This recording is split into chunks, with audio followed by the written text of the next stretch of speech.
मनुष्य ही भगवत तत्व के विषय में जान सकता है। और मनुष्य शरीर पा करके भी हम केवल खाने पीने सोने में ही समस्त जीवन बर्बाद कर दिए, तो पशु में और मनुष्य में अंतर ही क्या रहा। आहारार्थम कर्म कुर्यात् मनुष्य, प्रत्येक मनुष्य आहार के लिए कर्म कर रहा है। जिससे भी पूछो क्यों भाग रहे हो, बोले क्या करें पापी, पेट का सवाल है, पेट के लिए गोरख धंधे करने पड़ते हैं, करेंगे नहीं तो खाएंगे क्या। तो भोजन के लिए ही सब कर्म कर रहे हैं। प्रश्न उठता है भोजन क्यों करते हो, बोले आहारम कुर्यात् प्राण संधारणार्थम, बोले प्राणों की रक्षा के लिए भोजन करना पड़ता है। भोजन नहीं करेंगे तो बचेंगे कैसे, जीवित कैसे रहेंगे। जीवन के लिए भोजन अनिवार्य है। तो बोले जीवन प्राणों की रक्षा क्यों करना चाहते हो, बोले प्राणाः संधारया तत्व जिज्ञासनार्थम, प्राणों की रक्षा इसलिए कर रहे हैं क्योंकि हमें इसी शरीर में, इसी जीवन में उस परम तत्व को जानना है, इसलिए जी रहे। खाने के लिए नहीं जी रहे, उस जगदीश को जानने के लिए जी रहे। जीवस्य तत्व जिज्ञासा, तत्व को जानना ही जीवन का उद्देश्य होना चाहिए। तो तत्व को जानना क्यों चाहते हो भाई, बोले इसलिए जानना चाहते हैं कि तत्वम जिज्ञास्यम येन भूयो न जन्मः, उस तत्व को एक बार आपने जान लिया तो फिर दोबारा आपका जन्म मरण का खेल नहीं खेलना पड़ेगा, हमेशा के लिए खेल खत्म हो जाएगा। पुनरपि जननम पुनरपि मरणम पुनरपि जननी जठरे शयनम, बार बार पैदा होते हैं, फिर जिंदगी भर तमाम प्रपंच रचने के बाद फिर मर जाते हैं, मरने के बाद फिर माँ के गर्भ में आते हैं। ये चक्कर चल रहा है और दो पाटन के बीच में साबुत बचा न कोई। ये दो पाट क्या है, जीवन और मरण, बार बार पैदा होना फिर बार बार मरना, सब पिस रहे हैं जन्म मरण के चक्रव्यूह में। बचेंगे कब, तत्व जिज्ञास्यम, उस तत्व को जिसने जान लिया तो फिर जन्म मरण का खेल खत्म हो जाएगा। इसलिए उसका जानना जरूरी है।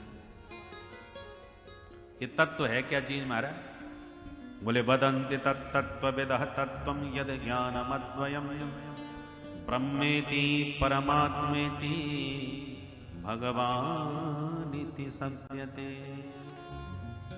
तत्व तो एक ही है, पर उसी तत्व को ज्ञानी ब्रह्म कहते हैं, योगी उसे परमात्मा कहते हैं, भक्त उसी को भगवान कहते हैं। निर्गुण निराकार जो तत्व है उसका नाम ब्रह्म है, सगुण निराकार जो तत्व है उसका नाम परमात्मा है, और सगुण साकार जो तत्व है उसका नाम भगवान है। भगवान में, परमात्मा में और ब्रह्म में भी थोड़ा सा अंतर है। तत्वतः विचार करने पर कोई अंतर नहीं। दृष्टांत से समझो, पानी कहो या बर्फ कहो या भाप कहो, तत्व एक ही है। पानी कोई खूब खौला दिया तो भाप बन गया, पानी को फ्रिज में रख दिया तो बर्फ बन गया। तो बर्फ, पानी और भाप एक ही चीज है, परंतु तीनों में अंतर तो है। आप कोई पेय पदार्थ पी रहे हैं और थोड़ा सा गर्म है, आपने किसी से कहा भैया जरा इसमें बर्फ की 2 डेली डाल दो तो ठंडा ठंडा पीने में आनंद आएगा, और किसी ने बर्फ की जगह पानी डाल दिया उसमें, तो आप नाराज हो जाओगे। आपने किसी से कहा एक गिलास पानी पिलाना, उसने पानी की जगह आपको बर्फ पकड़ा ली, पिलो, तो आप नाराज हो जाओगे। और फिर आप वो कितना भी कहे भैया ये बर्फ भी तो पानी ही है, बोले पानी तो है परंतु हमने जो चीज मांगी है वही दो, बर्फ की जगह बर्फ, पानी की जगह पानी। एक ही चीज होने पर भी भेद तो है। किसी को जुकाम खांसी हो रही है, डॉक्टर ने कह दिया जरा भाप, गर्मा गर्म भाप लो, ठीक हो जाएगा गला, और भाप की जगह किसी ने आपको बर्फ पकड़ा दी, लो, तो लेने के देने पड़ जाएंगे, लाभ की जगह हानि हो जाएगी। भले ही वस्तु एक ही थी, पानी ही भाप बना था और पानी ही बर्फ बना है, परंतु यदि भाप की जगह बर्फ ले ली तो आपको हानि हो सकती है। तो एक होने पर भी भेद है। एकम सद विप्रा बहुधा वदंती। रोटी खाओ, पराठे खाओ या पूड़ी खाओ, वस्तु आटा तो एक ही है, परंतु फिर भी स्वाद तो अलग अलग है। रोटी का अलग, पराठे का अलग और पूड़ी का अलग। और पराठे में भी भेद, आलू के पराठे के, गोभी के पराठे, कितने प्रकार के पराठे होते हैं, कितने प्रकार की रोटियां होती हैं, मिस्सी रोटी आदि आदि। पूड़ी में भी भेद होते हैं। आजकल तो हमारे यहाँ हरी पीली नीली पूड़ी भी चल जाती है, रंग बिरंगी। तो एक आटे से ही कितने प्रकार के भोज्य पदार्थ बनाए जा सकते हैं, जिनके नाम अलग अलग हैं, आकृति अलग अलग है, स्वाद अलग अलग है, पर फिर भी आटा एक ही है। उसी प्रकार वह परम तत्व एक होने पर भी उपासकों की दृष्टि से उसमें भेद है। हम लोग अनेकेश्वरवादी हैं। एक ईश्वर होते हुए भी अनेक रूप रूपाया विष्णवे प्रभ विष्णवे, अनेक रूपों में वो अभिव्यक्त है। आपको जिसमें स्वाद आवे आनंद लो। भोजन वही करना चाहिए जो हितकर भी हो और रुचिकर भी हो।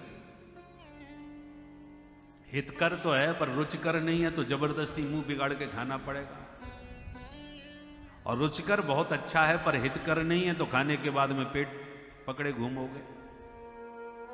तो भोजन में रुचि भी होना चाहिए और भोजन हितकारी भी होना चाहिए, तब वह भोजन बढ़िया है। उसी प्रकार भगवान के अनेक रूप हैं। तुम्हें तुम्हारे मनोनुकूल कौन सा रूप प्रिय है,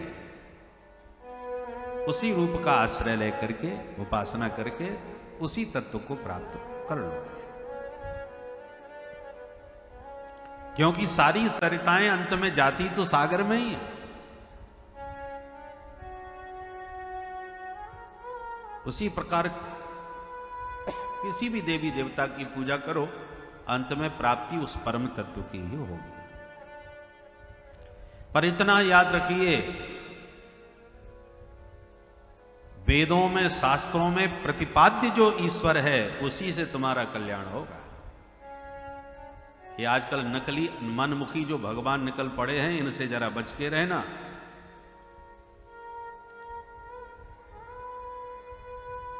बोलो राधे राधे। आप भारत भ्रमण पर निकले हो तो भारत का नक्शा हाथ में ले लो। नक्शा आपको बताता जाएगा कि कौन सा रास्ता किधर जा रहा है, कहां पहुंचोगे, वहां से कौन सा शहर मिलेगा। उस नक्शे के अनुसार चलोगे तो पूरा भारत प्रेम से घूम के आ जाओगे, भटकना नहीं पड़ेगा।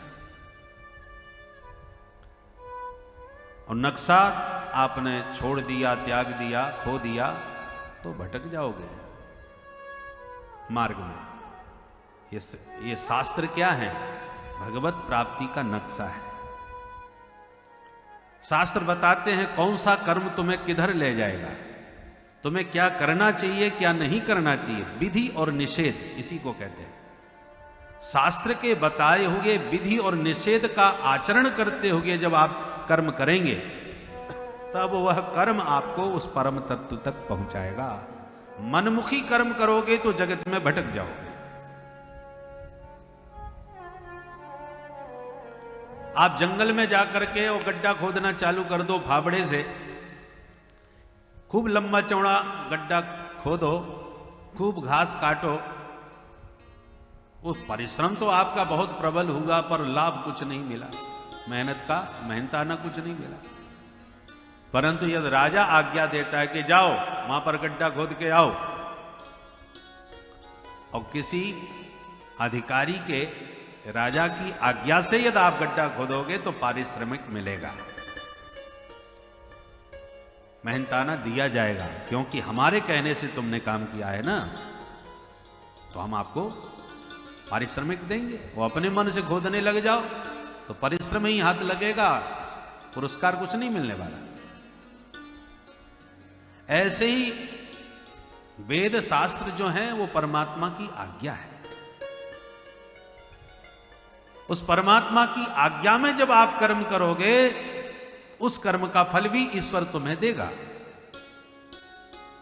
शास्त्राज्ञा में चलोगे तो भगवान के वचन का पालन करने का फल तुम्हें मिलेगा। मनमुखी ढंग से कर्म करोगे तो जगत जाल में भटक जाओगे, कुछ हाथ लगने वाला नहीं। बोल भक्त वत्सल भगवान की जय। इसलिए जीव को जीवन में उस परम तत्व को जानने का ही लक्ष्य बनाना चाहिए। जीवस्य तत्व जिज्ञासा, उस तत्व को जानते ही भिद्यते हृदय ग्रंथि छिद्यन्ते सर्व संशया क्षीयन्ते चास्य कर्माणि दृष्ट एवात्मनीश्वरे। उस तत्व को जानते ही हृदय की सारी ग्रंथियां खुल जाएंगी, सारे संशय भ्रम मिट जाएंगे और जितने भी कर्म बंधन हैं वो सब समाप्त हो जाएंगे। इसलिए प्रत्येक मनुष्य मात्र का कर्तव्य है कि उस परम तत्व को जानने का प्रयत्न करें।